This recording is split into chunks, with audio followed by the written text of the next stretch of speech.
Bem-vindos de regresso a mais um Clube de 52, a série de entrevistas que estamos a realizar para assinalar os 10 anos do Observador, os 5 anos da Rádio Observador.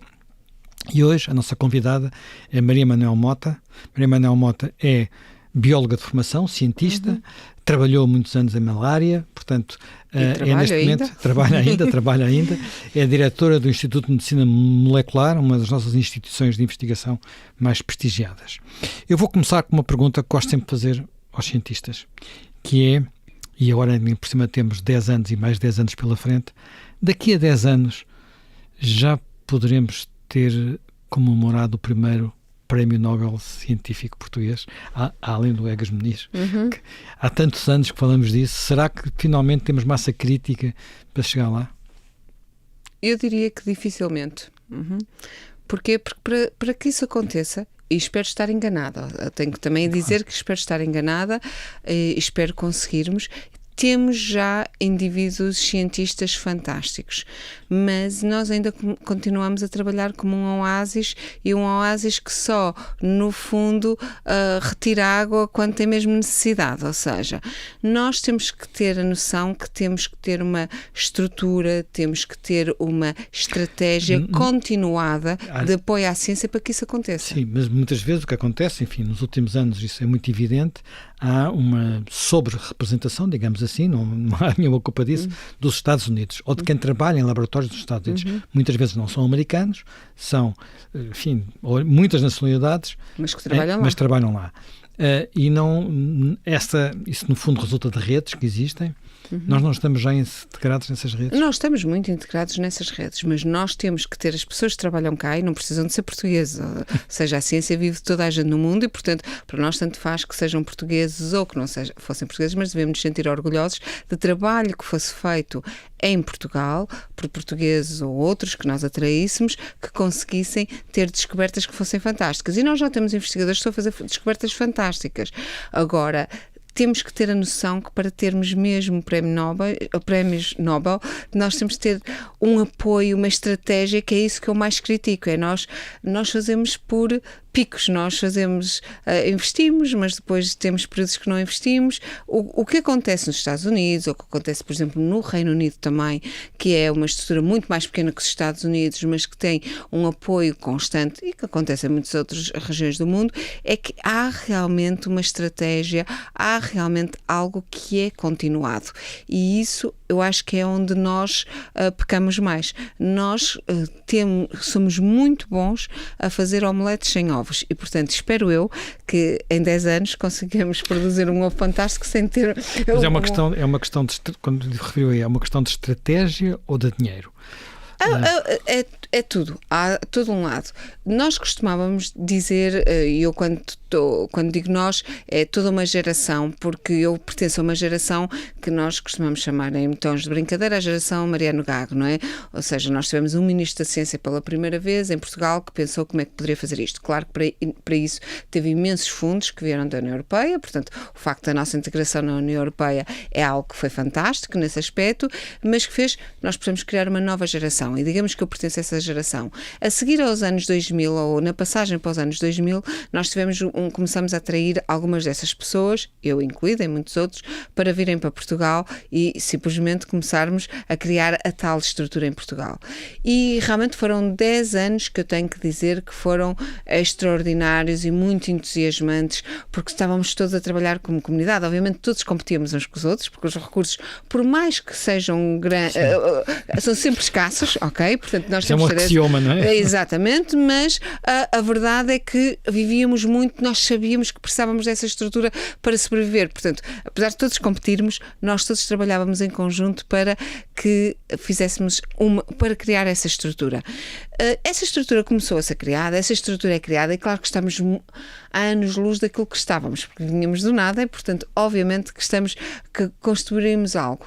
Mas com a troika, obviamente, e com a crise financeira do mundo inteiro, e Portugal, obviamente, sofreu bastante com isso, começamos a surgir os primeiros sinais, mas a verdade é que depois disso nós nunca mais recuperamos e nós nunca mais vamos de governo em governo, e como eu costumo dizer, é em termos discurso, a ciência é o mais importante, a ciência é o futuro, mas a verdade é que não passa de boas palavras para boas ações. Portanto, temos uma geração que nasceu, vá lá, nos anos 70 e agora precisamos dar espaço para a geração dos anos 80 e dos anos 90. Exatamente, eu já devo ser passado.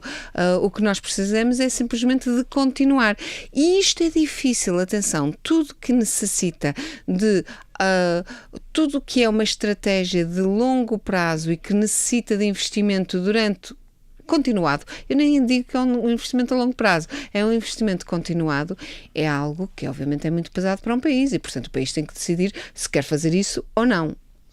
Portanto, eu aí estou e, portanto, podemos ter um país que decide só apostar no turismo e que simplesmente diz não vamos ter ciência.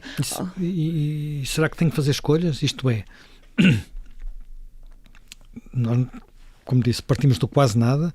Hoje em dia há laboratórios importantes, mas será que tem que funcionar todos? Será que não há tempo de escolher os melhores? Sem dúvida. Escolher, optar, fazer qualquer coisa que permita que os melhores, pelo menos, dúvida, andem noutra velocidade? Ou seja, nós não podemos estar sempre a apoiar todos à espera. Portanto, há uns que vão fazer melhor do que outros, que tiveram uma estratégia melhor que outras, e essa estratégia tem que ser avaliada e deve ser apostada se foi boa e deve ser descontinuada se não foi uma boa estratégia. E dizendo isto, as pessoas, claro que há sempre um horror. E o que é que se fazem às pessoas? Não, as pessoas vão ser absorvidas por aqueles que tiveram a melhor estratégia. Portanto, porque se tiverem mais financiamento, vão absorver outras pessoas. E alguns vão ser absorvidos, outros vão ter que fazer outras coisas. Portanto, isto faz parte de tudo. Eu sou a favor de um dinamismo enorme. Aliás, eu não acho que possa haver ciência sem dinamismo e, portanto, esse dinamismo tem que haver. Outro tipo de opções, que é, sabemos de apostar em áreas ou não. Eu sempre fui muito anti-apostar numas áreas e não noutras, porque eu acho que nós não temos pessoas que são nunca, em lado nenhum do mundo, não é que eu seja outro lado do mundo, que somos suficientemente inteligentes para prever o futuro. E, portanto, estar agora a optar por uma coisa, nós não sabemos o que é que vai ser daqui a 10, 20, 50 anos e, portanto, é sempre difícil. Onde eu acho que nós temos que apostar é sempre nas pessoas mais inteligentes, nas pessoas que são mais fazedoras, e um conjunto e uma grande diversidade, porque, mais uma vez, não é só pessoas com capacidade de ser prémio Nobel ou pessoas com, claro, temos que apostar nesses, com pessoas com uma inteligência superior, mas também temos que apostar naqueles que são fazedores, que executam muito bem. Ou seja, nós temos que apostar numa diversidade de pensamento, mas apostar nas pessoas, isso é muito importante. Politicamente é fácil. Não é mais fácil dizer agora vou para a nanotecnologia ou vou pôr, sei lá. Só que quando nós dizemos agora politicamente vou para a nanotecnologia, já estamos a apanhar um comboio que é o TGV, que nós já não construímos a linha própria para o TGV, portanto já estamos a perder. Eu disse aquele é o exemplo como outro qualquer. Claro, portanto, o problema é exatamente esse, onde é que nós vamos apostar. E eu, pessoalmente, acho que nós devemos apostar nas ideias, obviamente, mas acima de tudo nas pessoas. As pessoas, na formação das pessoas e na capacidade das pessoas fazerem, para mim, é pessoalmente. Mas isto tudo é discutível e, obviamente, quem tem o poder pode fazer opções diferentes. Onde é que eu até critico mais? É a falta de opções. É uma determinada cultura de regadio em que nós distribuímos o pouco que temos por todos, e eu acho que isso é prejudicial para todos. Mas quando isso não acontece, há uma revolta enorme. Há imensa gente a fazer abaixo-assinados. Claro, mas isso tem que acontecer. Isso tem que acontecer, e por isso é que os políticos são políticos. Eu imagino que também têm que tomar decisões difíceis e que às vezes não podem não ser populares, não é? E nós não queremos correr o risco de todos os nossos políticos terem que ser populares. Há pouco disse uma coisa que me deixou um bocadinho inquieto, se quer que me diga, que é a ideia de que há uma nova geração que está à porta, provavelmente com o mesmo talento ou mais talento do que a geração... Mais? Tem melhor formação. Sim, e que não está a conseguir andar. É um bocadinho isso? É totalmente isso. E eu acho que isso é na ciência, e isso é observado no país em muitas áreas, mas na ciência é claríssimo, não é? Eu tive muitas oportunidades que agora os mais jovens têm oportunidades internas que eu não tive. Eu tive que ir para fora para simplesmente, porque não havia um não havia muitos destes institutos novos, ok? E portanto, eu tive que ir para fora. Estes têm essas oportunidades, mas à frente veem muito pouco. Eu à frente via um oceano de oportunidades. Claro que o oceano de oportunidades, atenção, eu também não via só que era em Portugal. O oceano de oportunidades era o mundo inteiro e nós queremos que os nossos jovens continuem a ver o mundo inteiro como um oceano de oportunidades. Mas queremos que Portugal tenha uma representação nesse oceano que seja importante e seja relevante. E para aqueles que gostem de estar aqui connosco, que seja uma oportunidade extremamente aliciante e tão aliciante como os outros cantos do oceano. Portanto, eu acho que nós temos que criar mesmo essas oportunidades. As oportunidades estão cá. As instituições foram criadas. Há instituições já muito fortes e nós devemos apoiar essas instituições fortes e devemos apoiar instituições que ainda são mais fracas, mas que têm um caminho para crescer, para serem fortes. E esta avaliação deve ser feita de uma maneira muito clara, de uma maneira muito séria, mas também muito assertiva. Não ter medo de fazer essas opções. Digamos assim, a alimentação desse mundo mais jovem está a acontecer bem, no sentido em que, por exemplo, às vezes há discussão sobre o nível de cultura científica com que os jovens saem do ensino básico e secundário, como chegam às universidades, da própria formação universitária.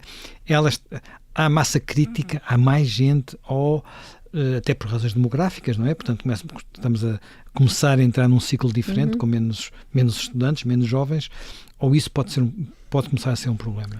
Claro que é um problema neste momento encontrar pessoas que queiram fazer ciência. Atenção, e não é um problema só de Portugal, é um problema um pouco do mundo inteiro, do mundo, digamos, da OCDE, destes países, porque acho que há uma geração, e isto é muito difícil de generalizar, porque obviamente em todas as gerações há coisas fantásticas, etc. Mas há uma certa ideia de um impacto imediato, e a ciência não tem impacto imediato. Acho que o que está na ideia de toda a gente é exatamente o impacto que tiveram as vacinas, por exemplo, para a Covid. Quer dizer, nós tivemos uma pandemia e rapidamente nós começamos a estar juntos todos porque nos pudemos vacinar. Mas há um trabalho de base que tinha 20 anos. Que tinha 20 anos e que uma das cientistas que de repente recebe o Prémio Nobel, sabemos que até tinha sido um pouco desprezado o trabalho que ela estava a ser feito. Portanto, a ciência tem este lado de resiliência, especialmente a ciência fundamental, que é aquela que são as raízes. Eu costumo sempre dizer, nós adoramos ir à floresta porque nos dá bom cheiro, um bom ambiente, temos sombra nos dias de calor, portanto é algo que é fantástico. Mas a floresta não existe sem haver raízes e, portanto, a ciência fundamental é ou que são as raízes e às vezes estão cobertas e nós não damos o valor tão importante que tem para que aquelas árvores possam crescer daquela maneira e o ambiente que no fundo tivemos. O que nós estamos aqui a falar é exatamente termos uma ciência fundamental que tem estas raízes e que o que o país tem que contribuir é com o humus, com a terra, com todos os nutrientes para que estas raízes possam dar árvores frondosas e que um dia dão flor e que dão Prémio Nobel, que dão descobertas, que dão impacto e que têm impacto na economia. Ou seja, porque uma coisa é nós termos um Prémio Nobel e isso é algo muito importante, nós devemos ter essa ambição. Nós devíamos ter um Ministério de Ciência que diz nós temos que em 50 anos ambicionar ter 2 prémios Nobel. E não ter medo de os ter ou não ter, mas está a fazer o caminho para os ter. E esse não pode ser um caminho de medo, tem que ser um caminho assertivo, não sempre igual, porque tem que saber moldar e tornar o dinamismo de como o mundo vai sendo mudado, mas tem que ter esta assertividade. E isto tem que se pensar fazer, tem que haver uma estratégia de dizer como é que isto se faz, como é que não temos que reinventar a roda, já outros fizeram. A mesma coisa que muitas vezes os governos pensam, mas nós precisamos da ciência agora com impacto na economia. Claro, mas mais uma vez para ter impacto na economia, para ter árvores frondosas que dão fruto, dão folhagem maravilhosa, etc., nós temos que ter essas raízes e temos que ter esse caminho, temos que adubar e temos que ter a terra, temos que ter o ambiente todo. E, portanto, mais uma vez, a facilidade que pode ser é que isto não é preciso reinventar a roda. Okay? Porque já alguém o fez e nós temos que o fazer. Pode não ser exatamente igual aos que começaram a fazer há 100 ou 150 anos atrás. Temos que os adaptar para o mundo de hoje. Mas está a ser feito continuadamente. Os Estados Unidos continuam a fazer continuadamente, não é? Países como o Japão, como o Reino Unido, quer dizer, a Alemanha fazem isto. E, portanto, nós não temos que fazer algo de novo, temos que fazer para nós, temos que ter uma estratégia que não muda. Agora, para isso há o diagnóstico que está feito. Há uma falta de financiamento, Há um subfinanciamento enorme e acho que a nossa geração foi muito culpada nisto. Nós estávamos tão preocupados com a estrutura que achávamos sempre, sim, com o dinheiro que temos nós conseguimos fazer. O importante é ser constante, por exemplo, o tipo de financiamento que existe é ser constante no sentido que todos os anos existem concursos, há algo, porque estávamos tão preocupados em criar essa estrutura e acho que falhamos a dizer, atenção, de avisar, isto é subfinanciado. E acho que esse foi um falhanço da nossa geração e que é muito claro que não podemos ter. Estamos agora com outros problemas, e volto atrás, estou a fazer aqui um bocadinho uma confusão, que é esta nova geração realmente às vezes quer coisas para amanhã, e isto não é coisas para amanhã. Pela primeira vez aconteceu-me ir a uma universidade nos Estados Unidos, e que faço isso várias vezes ao ano, e geralmente quando vou dar um seminário sou convidada para almoçar com estudantes. É muito típico, nós fazemos o mesmo aqui, nos vários institutos em Portugal. Se convidamos uma pessoa de fora, os nossos estudantes, que é para terem acesso, poderem conversar, aprenderem com o contacto, não só ouvir o seminário, que é uma coisa muito estruturada, mas ter ali uma capacidade de fazer uma conversa como esta, não é? E pela primeira vez aconteceu-me, estava a almoçar com 10 estudantes e nenhum deles quer continuar no mundo académico. Todos eles querem ir fazer outra coisa qualquer, incluindo aqueles que estavam no final do primeiro ano. Portanto, havia alguns estudantes que estavam no primeiro ano do doutoramento, a acabar o primeiro ano, na passagem para o segundo ano, e já esses não querem ir para... E isso foi a primeira vez que me aconteceu. Claro que na América sempre houve imensa diversidade, isso é bom, ou seja, nem todos querem ir para o mundo académico, que é para fornecerem outras estruturas do país, mas nunca me aconteceu serem 100%. Claro que é apenas um caso, mas é algo que quando converso com os meus colegas... Poderá ter alguma coisa a ver com o impacto até mediática, até comunicacional, que teve a investigação na área no tempo da Covid, o poder que tiveram, por exemplo, os laboratórios para rapidamente, quer dizer, porque, enfim, há uma vacina semi-pública, mas as outras foram desenvolvidas em empresas privadas. Poderá ter a ver com isso? Mas porque a comunicação foi feita do modo errado. Ou seja... Não, mas, por exemplo, em Portugal foi o seu laboratório que fez o teste, desenvolveu o teste português. E portanto toda a gente quer uma coisa rápida, só que aquilo para fazer rápido e para nós termos tido a capacidade de em 5 dias ter um teste entre mãos, primeiro, nós não reinventamos a roda, nós não criamos nada de novo e é importante as pessoas perceberem isso. Havia um teste já que estava a ser feito, não tínhamos a receita total, mas tínhamos uns itens e com aqueles itens, sendo um bom chefe, tendo uns itens para um bom bolo de chocolate, prova um bocadinho e pensa assim, isto deve ser assim, assado. Mas tínhamos as pessoas formadas, ou seja, o que nós tínhamos ali, um manancial de pessoas que rapidamente têm a capacidade, a energia de fazer isto. Agora, o que nós não podemos é deixar de ter as raízes, ou seja, tem que haver pessoas que não se importam de ter raízes e não ter esse impacto imediatamente mediático, porque pode acontecer ao fim de 20, 30, 50 anos. E temos de ter uma mistura. O país tem que ter capacidade de fazer tudo. Ter ciência e ter pessoas que querem transformar esta ciência em algo mais. E temos que ter todo este tipo de pessoas. É uma estrutura cara, sem dúvida. O país tem que estar preparado para investir, sem dúvida. Tem estado para o fazer? Não. Não passamos das palavras às ações.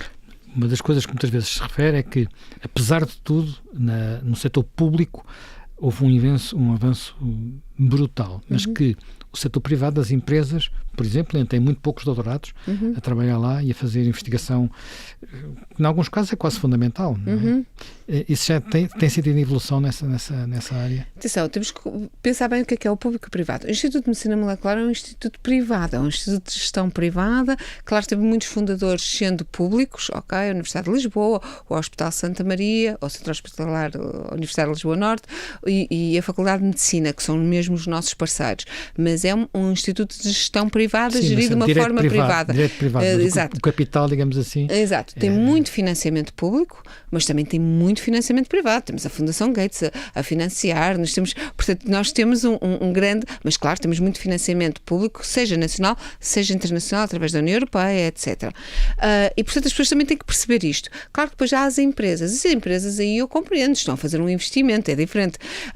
Muitas vezes tem que ter um investimento que é mais rápido, tem que ser algo que vem da academia, que tem que haver uma comunicação entre o que vem da academia e de institutos como o nosso. O Instituto Gulbenkian de Ciência sempre foi um instituto privado, não é? Pela Fundação Carlos Gulbenkian.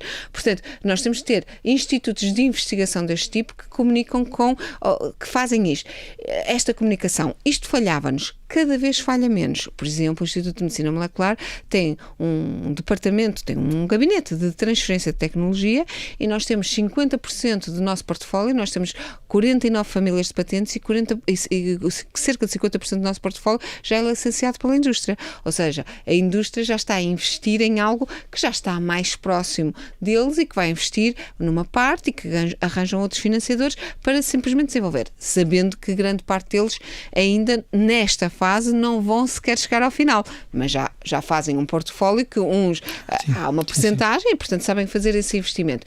Eu acho que nós temos que fazer estes canais todos, mas mais uma vez, se nós não investirmos nisto tudo, é difícil fazer omeletes sem ovos, não é? E nós somos ótimos nisto. O Instituto de Medicina Molecular tem, digamos, um orçamento de cerca de 15 a 20 milhões de euros anuais, ok?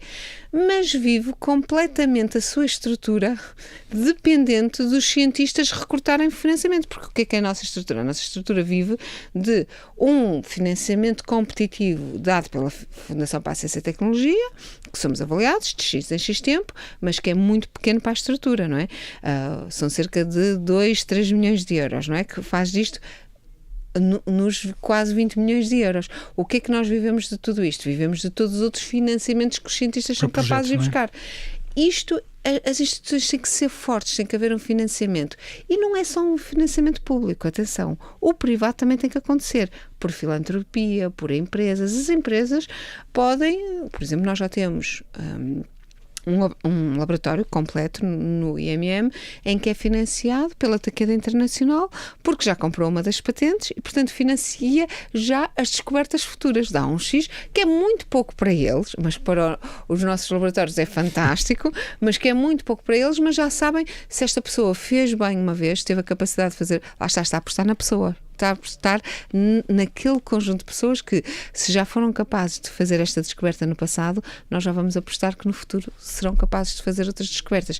E, no fundo, nós temos que ter algo muito dinâmico aqui. Temos que ter grupos económicos a financiar-nos. Nós temos, por exemplo, a família Soares Santos a financiar grande parte de um projeto que nós temos mais aplicado dentro do IMM.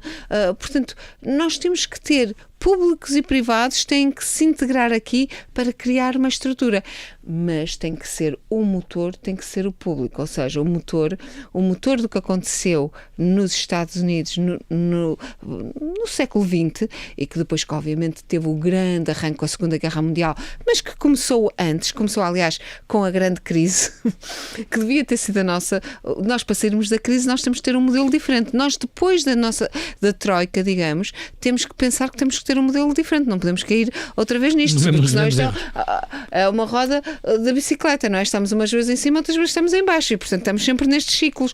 Para isso temos que ter se nós fizermos, isto é como um laboratório, se fizermos sempre a experiência da mesma maneira, o resultado é sempre igual. Não podemos esperar um resultado diferente. E, portanto, nós temos que ir mudando variáveis e eu acho que a única aposta que o país tem para o futuro é nas pessoas. Nós já falamos agora que é a geração mais bem formada, ou bem mais... Sim, mas às vezes assim, é uma coisa que não é por ser de outra geração que eu não gosto muito dessa forma de apresentar.